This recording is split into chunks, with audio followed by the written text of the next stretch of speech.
दीक्षा और दक्षिणा दोनों को समझ लीजिए। दीक्षा का अर्थ होता है शुरुआत करना, किसी चीज की शुरुआत करना।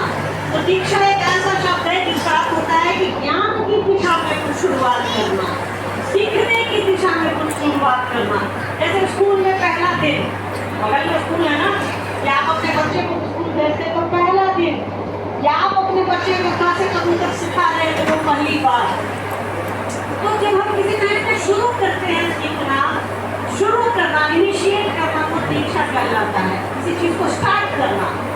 और दीक्षा शब्द जब भी प्रयोग में आएगा तो वो ज्ञान के लिए आएगा, बुद्धि के लिए आएगा, समझ के लिए आएगा।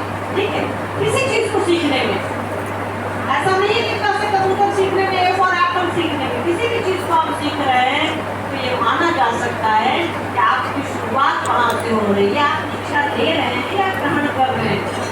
रही बात दक्षिणा की, मतलब आप कुछ सीखते हैं, कोई आपको कुछ सिखाता है तो उसके एहसान के बदले कुछ दे दिया जाए। तो हमारे गुरु शरीर में तो है नहीं, हम आपको तो कॉपी दे रहे, टीचर दे रहे, वो कलम ले जाके दे रहे। अभी 5 सितंबर बीतेगा ना, शिक्षक दिवस आ रहा है ना, कि गुरु जी को कलम है, गुलाब दे दिए, 5 सितंबर दक्षिणा दे दिए, हो गया। भाई हमारे आपके गुरु तो शरीर में नहीं है, उनको दक्षिणा देने का सबसे अच्छा तरीका है कि हम अपने आप को समर्पित करें, अपने आप को अर्पित करें। लोग कहते हैं कि गुरु चर्चा कर लेंगे, जाके घोषणा कर दिए दक्षिणा हो गया।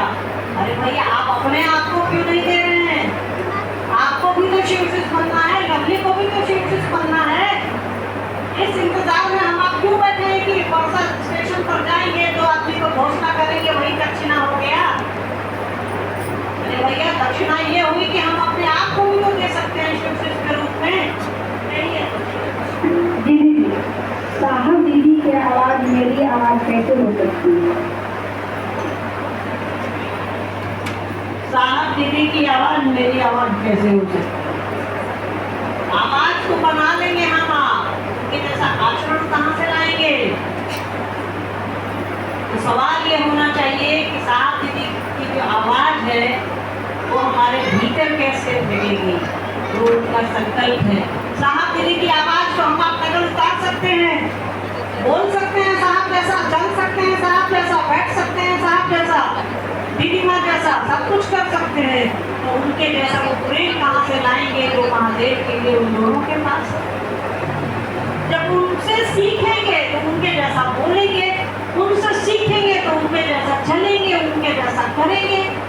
तो उनसे आशीर्वाद लेने की कोशिश करिए कि आप जैसे हैं मैं उसका 1% भी हो जाऊं। आपने शिव से जितना प्रेम किया उसका 1% भी मैं करूं। ठीक है।